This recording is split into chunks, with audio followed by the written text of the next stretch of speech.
Beef roast. അതിന് വേണ്ടി beef ഇതേപോലെ കട്ട് ചെയ്ത് മാരിനേറ്റ് ചെയ്യാനുള്ള സാധനങ്ങളാണ്. ആദ്യം ജിഞ്ചർ ഗാർലിക് ക്രഷ് ചെയ്ത് സ്ലൈസ്ഡ് കോക്കനട്ട് ഇട്ട് അതിൻ്റെ കൂടെ വെച്ചിട്ട് മസാലകൾ ആഡ് ചെയ്ത് സാൾട്ടും കുറച്ച് കോക്കനട്ട് ഓയിൽ കൂടെ മിക്സ് ചെയ്ത് നമുക്ക് ബീഫ് മാരിനേറ്റ് ചെയ്ത് കുറച്ച് വാട്ടർ ആഡ് ചെയ്ത് നമുക്കൊന്ന് കുക്ക് ചെയ്യാൻ വെക്കാം.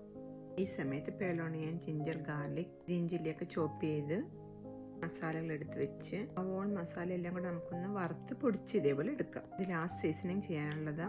ബീഫ് കുക്ക് ചെയ്ത് വന്നിട്ടുണ്ട്.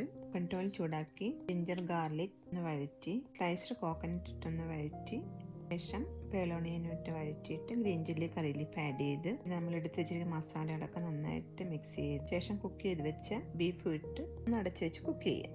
ഈ സമയത്ത് പാനിൽ കോക്കനട്ട് ഓയിൽ ഒഴിച്ച് കടുക്, സ്ലൈസ്ഡ് കോക്കനട്ട്, കറി ലീഫൊക്കെ വറുത്ത് ശേഷം ആ മസാലയിൽ മിക്സ് ചെയ്ത് വെച്ചിരിക്കുന്ന കുക്ക് ചെയ്ത് വെച്ച് ബീഫ് ഇട്ട് വഴറ്റിയെടുത്ത ബീഫ് റോസ്റ്റ്